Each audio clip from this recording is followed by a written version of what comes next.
Likutei Sichos, Chelik Yud Zayin, volume 17, third sicha for Parshas Vayikra. This sicha is half, that's the first half, is a Rashi sicha, your conventional Rashi sicha, and the second half goes in more to kind of a Hasidic understanding, appreciation, or as the Rabbi calls it, the Yeno Shel Torah, the wine of the Torah, of this entire matter.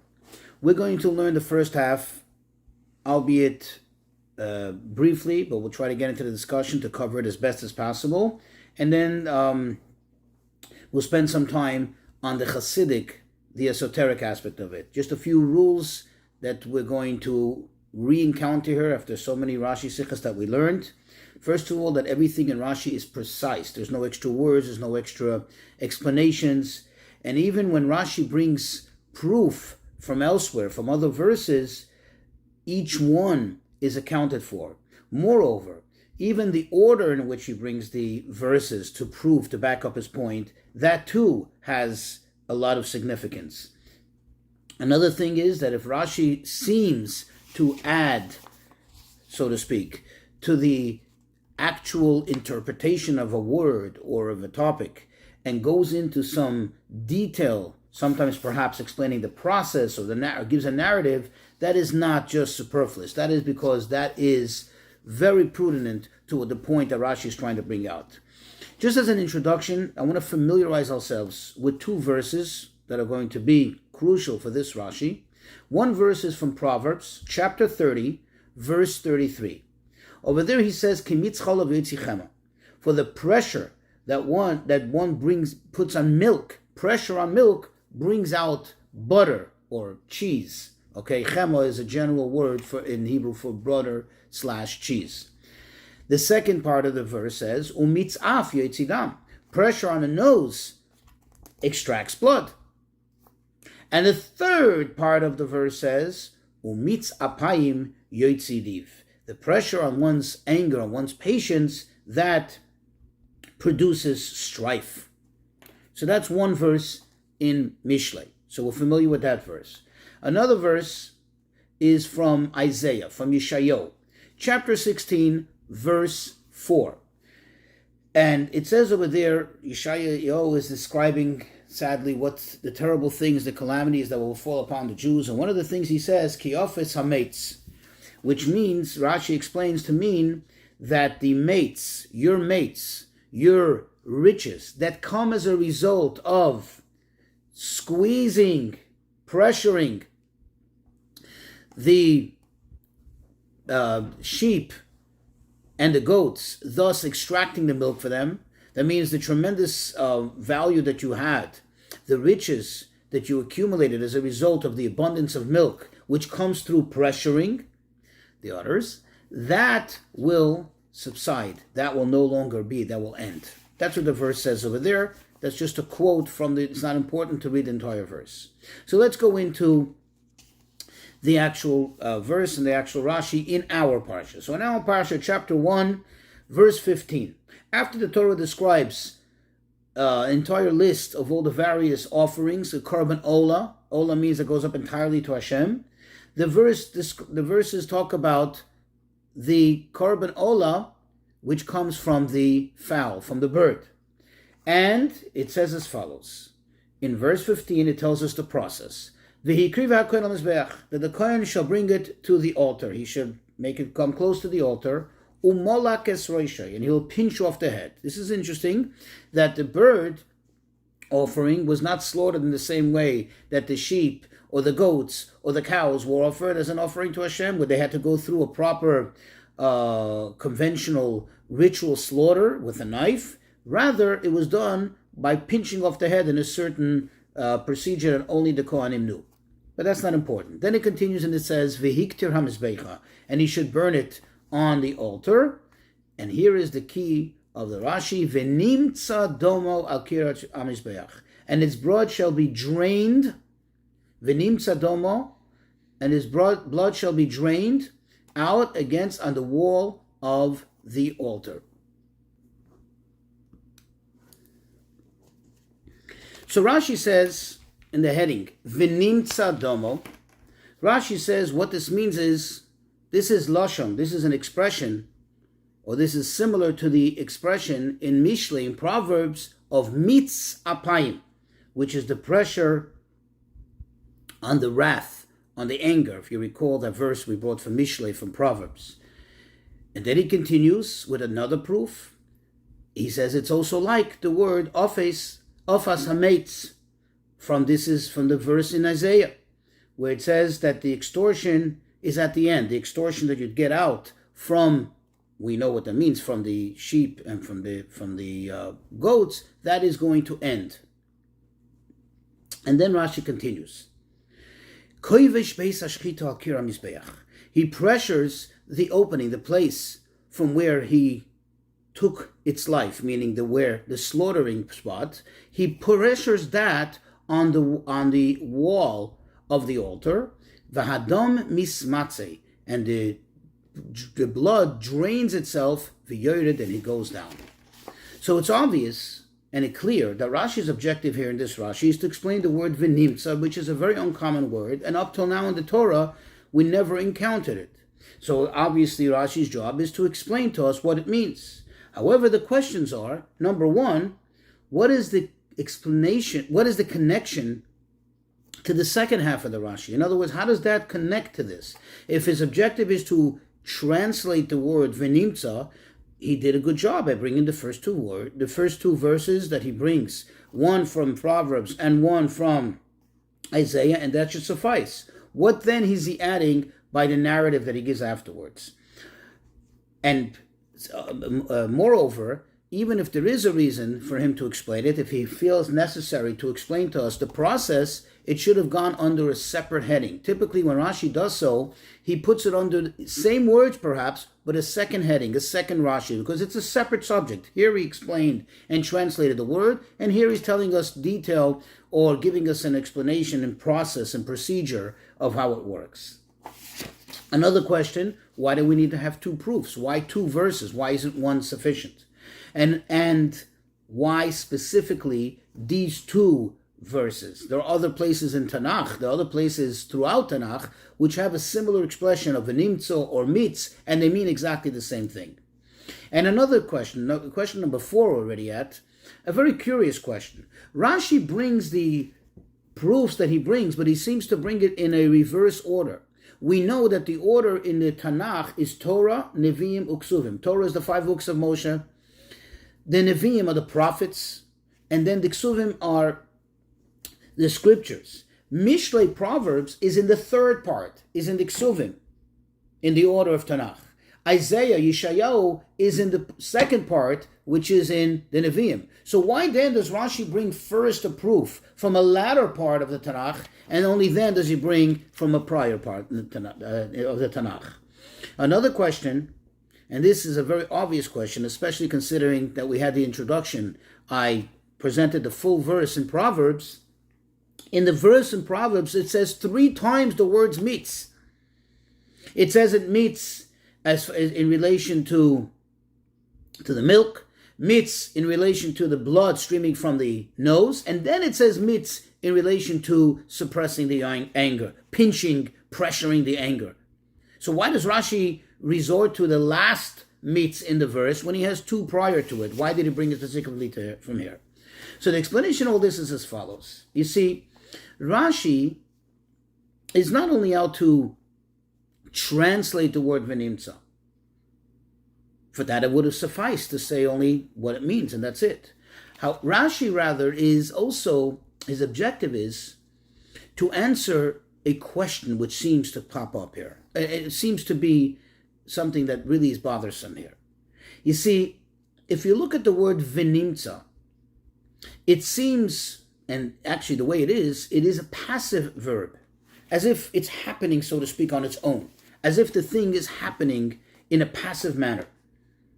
And if so, the question is, how does this fit in general with the whole idea, with the whole concept and process of how the korbanot, how the offerings were offered?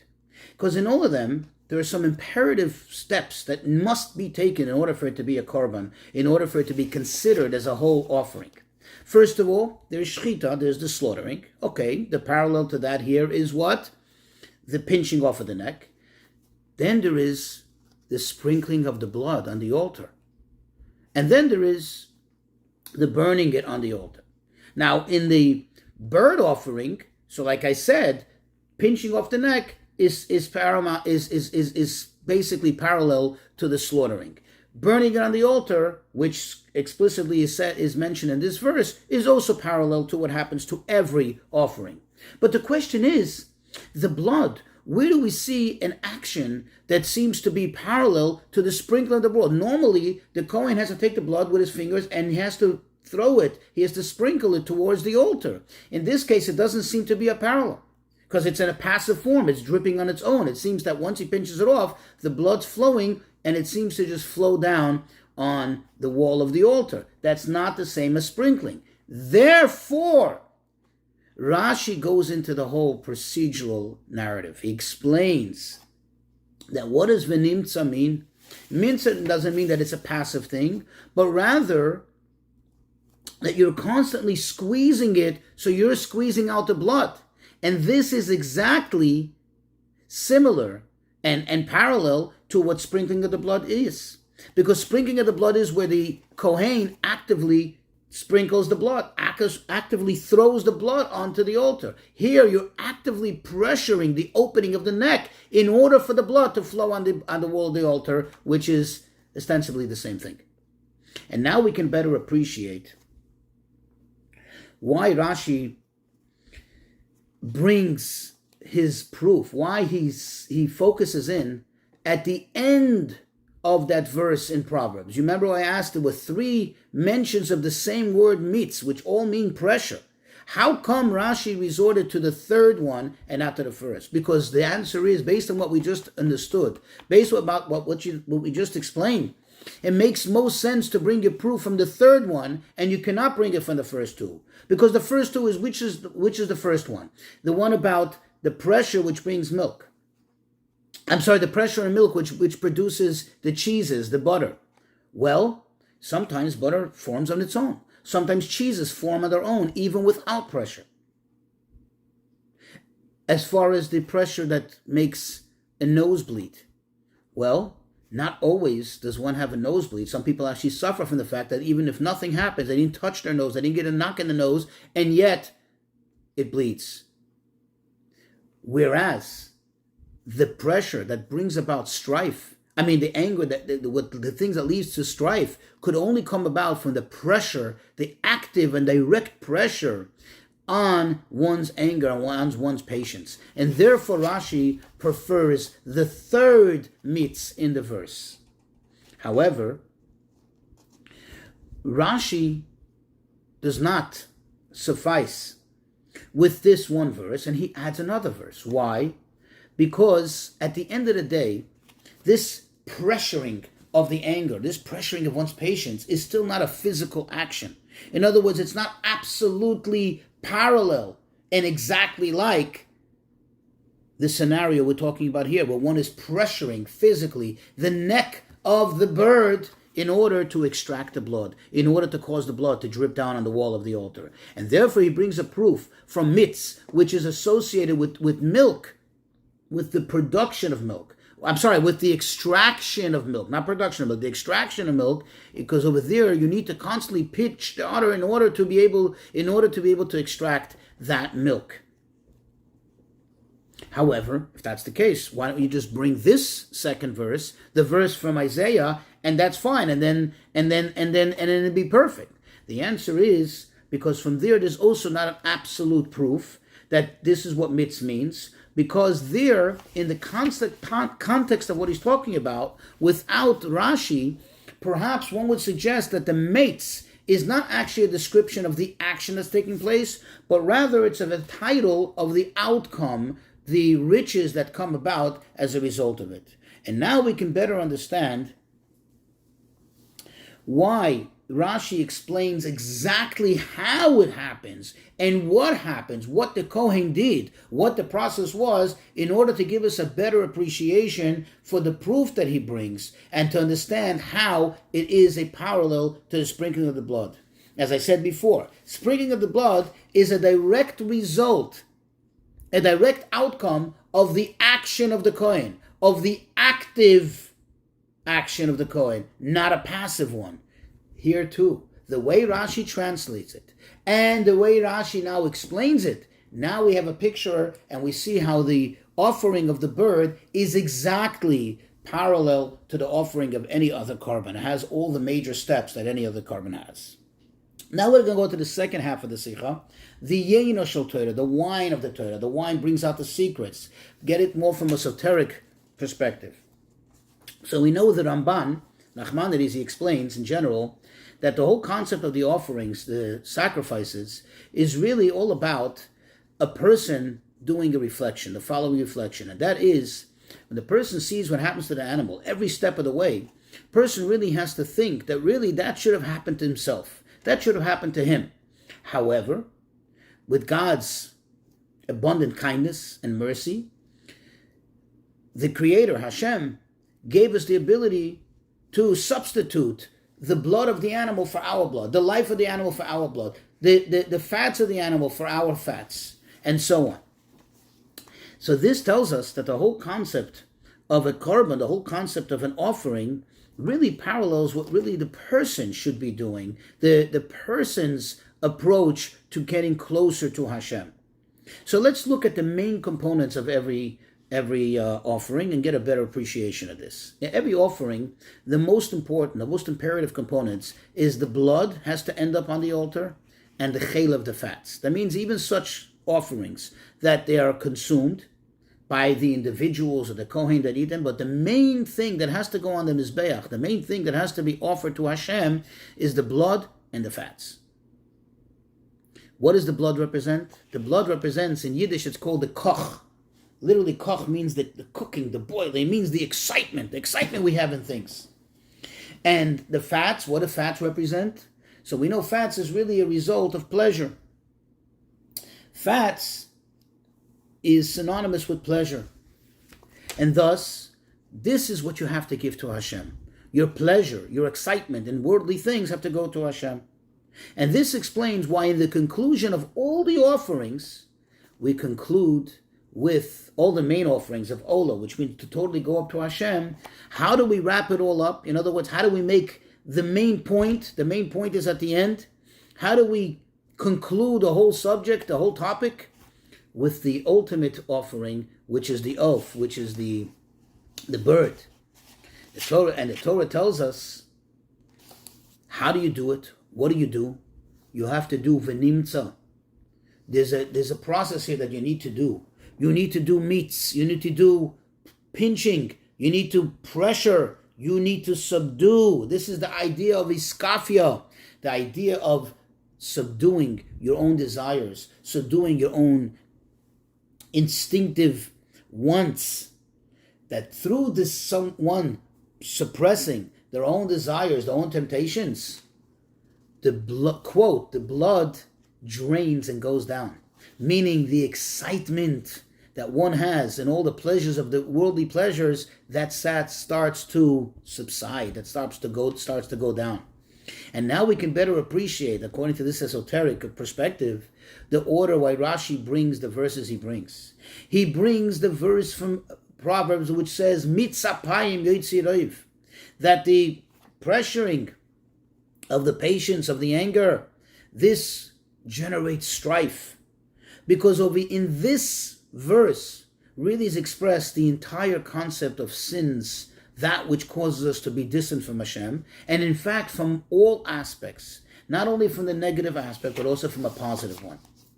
Let's begin first by appreciating that the symbol, the ultimate symbol of sin, the ultimate sin is avodah zarah, worshipping idols. And the ultimate sin, we know the Talmud says, Kol hakois keilu oved avodah zarah. Anybody who gets angry, it's as if he's worshipping idols. What does that mean? Well, the Alter Rebbe explains in Tanya that when one gets angry, it means one gets annoyed, upset about something that's happening to them. That is an indicator that the person doesn't believe or doesn't remember to think that is happening to them at that moment is happening from Hashem. not from the person that's doing it to him or the object or the thing that's causing this pain or whatever it may be, but rather that it's coming from Hashem. So when they get angry, that is an indicator that they're in a certain sense worshiping Avodah Zarah. What does it mean, Avodah Zarah idols? That you are paying respect, that you're giving some level of credence to something outside of Hashem. Well, that is parallel to what's happening when a person gets angry and is as if attributing what's happening to him to that particular person or that particular item or that particular circumstance. This is, of course, in a general sense. In a more refined manner, in a particular manner, every sin, in a sense, is Avodah Zarah. Every time you separate yourself from Hashem, meaning you indulge in your own desires, in your own temptations, that, in essence, is a separating from Hashem. That is, in essence, paying tribute, paying and giving importance to something outside of Hashem. And this is how this verse applies, which is saying is that a person who is mitzapayim, when he pressures the patience, and he is pressuring himself not to do the right thing, but he's actually pushing, creating the anger, that is as if, so to speak, creating a strife with Hashem, a separation with Hashem. However, in the positive, when a person is mitzapayim, when a person sacrifices himself and he starts to suppress this anger, instead of it being him generating anger between him and Hashem, he generates anger against the Yetzer Hara, against the evil inclination. And this is where his Yotzi Riv, he really puts out all out strife on the Yetzer Hara, and he gets closer to Hashem. And now we can understand also why Rashi introduces, in this esoteric thinking, why Rashi introduces the second verse. What is the second verse talking about? It's talking about suppression and bringing out milk. What does milk have anything to do with this? So you see, the real question is as follows. Think about it for a moment. Even when a person sins, we know ultimately that it comes from Hashem. The whole idea that a person can stumble and fall into temptation, even that was orchestrated by Hashem. Why would Hashem do it? What does Hashem gain out of it? What exactly does Hashem want? Why does he even make us encounter and come close with sin? Why? For what purpose? For what end? If at the end of the day he doesn't want us to sin? The answer is because it's for the ultimate benefit that will come from it. As the Alter Rebbe brings in Tanya, the verse from Proverbs, that he says that everything that Hashem created, he created for his own purpose, for the purpose of what he, to manifest his purpose, his objectives, his goals. And he says there, V'gam Rasha liyom ra, that even the Rasha, even the wicked one, or wickedness, Hashem created in order to take the bad and the dark and turn it into light, to turn it into day. The night, the bad, the evil, and turn it into positive, turn it into day. So likewise over here, if you think about it, what is the idea of milk? Milk in itself, when it's in the body of the animal, it's actually considered to be a part of a living thing, an Eiver min achai, and it's forbidden. It's forbidden. Just like in forbidden to eat off a living animal, you should be forbidden to eat the milk. And that's why there was even a thought process of thinking, until Hashem gave the Torah, that milk should be forbidden because it's being extracted from a living animal. Comes the Torah and it says, no, the milk is kosher 100%. It's just not kosher when you mix it with meat, but it's kosher. This is the same idea. The thing in itself, before the, quote, pressure you put on it, before the squeezing, before the pinching of the bad, before the pinching and suppression of the bad, it in itself may be a very bad thing. But once it comes out, it becomes something so desirable, something so special, that even to the extent that one of the special mentions of the greatness of Eretz Yisrael, of the land of Israel, is Eretz Zavas Chalav Udvash, a land that flows with milk. Milk actually means milk from the goats and from the sheep, milk and honey. So you see that this is the concept of taking from the absolute bad and turning it into something good. And this sums up the whole idea of, again, v'nimtza, of taking the negative, and v'nimtza by squeezing it, by mitz, by squeezing it, by suppressing it, by doing these kafir, turning it into the utmost good.